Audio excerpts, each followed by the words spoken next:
So mga sangkay, ayon nga po sa mga scientist, ang temperatura ng ating mundo ay lalo pong lalala sa pagdaan pa po ng maraming mga panahon o mga taon, mga sangkay.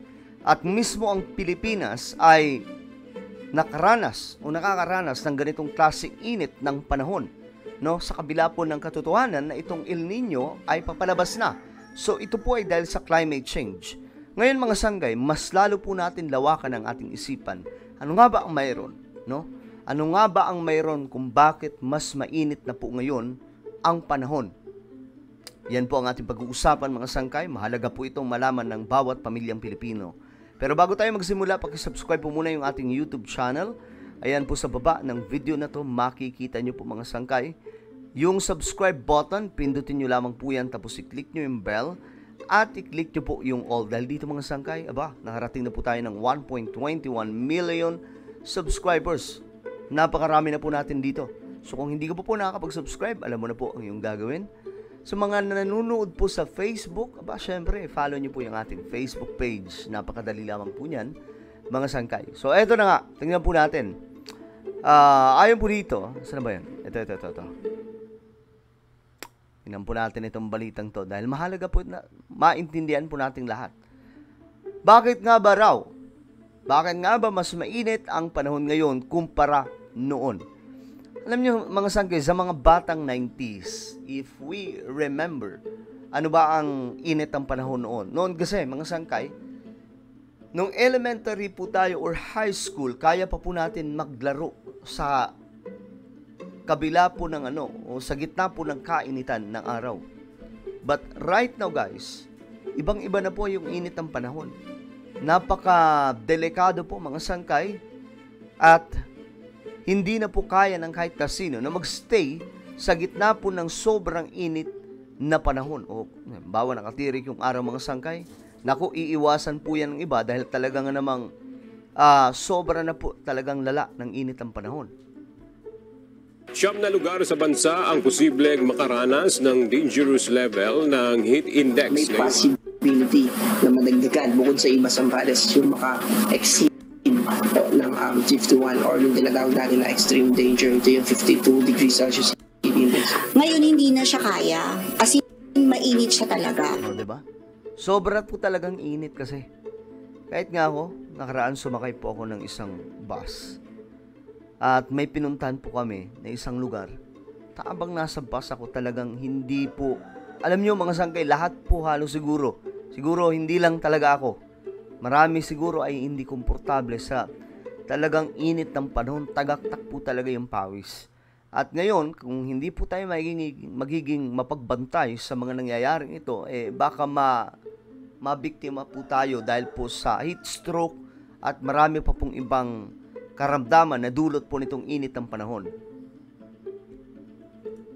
Napakainit! Pero bakit nga ba tila mas mainit ngayon kaysa dati? Yan na. Ang pagtaas ng level ng greenhouse gases tulad ng carbon dioxide na sanhi para hindi makalabas ang init sa Earth ay isa sa dahilan kaya mas mainit ang temperature ng mundo. Konektado naman dito ang pagkawala ng mga puno. Konektado po ang pagkawala ng maraming puno, mga sangkay. Tingnan nyo po yung mga barangay nyo, yung mga lugar nyo, yung mga bayan nyo, mga sangkay. Pumunta po kayo sa mga lugar, mga liblib na. Makikita nyo po mga sangkay yung marami o malawak sa kabundukan na kung saan sirang-sira na po dahil sa pagpuputol ng mga punong kahoy. So, isa daw po ito sa dahilan. Malaking bagay ang paggamit ng mga puno sa carbon dioxide. Kung paano ang oxygen ay mahalaga sa tao, correct, ang carbon dioxide ay mahalaga sa mga halaman. Kaya tumataas ang level ng carbon dioxide dahil wala na ang mga puno na gumagamit nito. Bukod dito, alam ba ninyo na ang pagdami ng livestock o pagpaparami ng mga baka at iba pang farm animals ay isa din sa sanhi ng pagtaas ng temperature sa mundo? Uy, ba't kaya? Ito ay dahil naglalabas ng methane gas sa mga hayop kapag tinutunaw nila ang kanilang pagkain. Ang methane gas ay isa rin sa mga greenhouse gases. Ibig sabihin, huwag na lang magparami ng mga ganitong klaseng hayop. Kung ganun din lang pala. Na kapag hindi nakalabas sa atmosphere ng mundo ay nagiging sanhi para uminit ang temperature ng mundo. Ilan lamang ito sa mga dahilan kaya mas mainit ang temperature ng ating mundo. Kaya gawin natin ang ating bahagi tulad ng pagtatanim ng mga puno. Pagtatanim ng mga puno. Ang problema nga mga sangkay, minsan magaling po tayo magsalita na magtanim ng mga punong kahoy pero hindi naman po natin ginagawa. So ngayon pala mga sangkay, kahit po sa mga barangay nyo, kahit po yung mga nasa syudad na mga barangay, kapag may nakita po kayong natitirang mga punong kahoy, huwag nyo nang pakialaman. Dahil tayo po yung babalikan yan eh. Kita po yung nangyari mga sangkay sa iba't ibang mga bansa, no? Grabe po mga sakuna. Bakit? Dahil po sa natural disaster. Wala na po mga sumusuportang punong kahoy. 'Di ba? So tao lang, alam nyo, mga sangkay, itong malaki ngayong problema ng ating mundo. Tao lang din po may gawa eh. Kung hindi po gumawa ang tao ng mga aktibidad po para mawasak po itong kalikasan natin, hindi pa po tayo harap sa ganitong klaseng kagulong sitwasyon o kadelikadong sitwasyon. Pero isa rin po sa nakikita kong dahilan bakit nangyayari ito sa ating mundo ngayon. Itong climate change ay dahil po sa propesiya na nakasulat sa Bible. No? Talagang very accurate ang sinasabi ng Biblia, mga sangkay. In the last days, mangyayari yung ganito. In the last days, mangyayari yung mga ganitong klaseng events na hindi po talaga magugustuhan ng tao. At ngayon, mga sangkay, kitang-kita naman po natin. No? So, isa sa pwede nating maitulong, may ambag, ay ang pagtatanim ng mga punong kahoy. Kayo ba ay nagtatanim sa inyong mga kabahayan? O pinuputol nyo pa po yung mga punong kahoy para lamang po mas lumiwanag inyong mga tahanan? Diba? May mga ganun kasi. Marami po akong nakikitang ganyan eh. Para makatulong na mabawasan ang lalo pang pag-init ng temperature ng ating mundo. Now you know. Okay, so magdaragdag po ng mga punong kahoy, pero ano yan mga sangkay?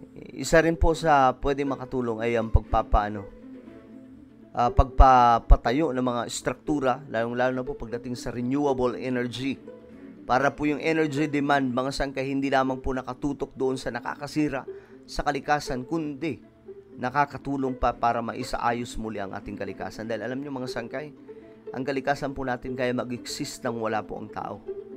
Pero ang tao, kapag nasira po yung kalikasan, hindi po tayo makakapag-exist ng galong-galong na lamang. Magkakaproblema po talaga. So ano po ang inyong mga opinion? Just comment down below. And now I invite you guys, please subscribe my YouTube channel, Sangkay Revelation. Nag-upload po tayo dito mga sangkay ang patungkol po sa mga propesiya sa Biblia. Kaya naman i-subscribe nyo na po ito, i-click ang bell at i-click nyo po yung all. So ako na po ay magpapaalam. Mag-iingat po ang lahat. God bless everyone.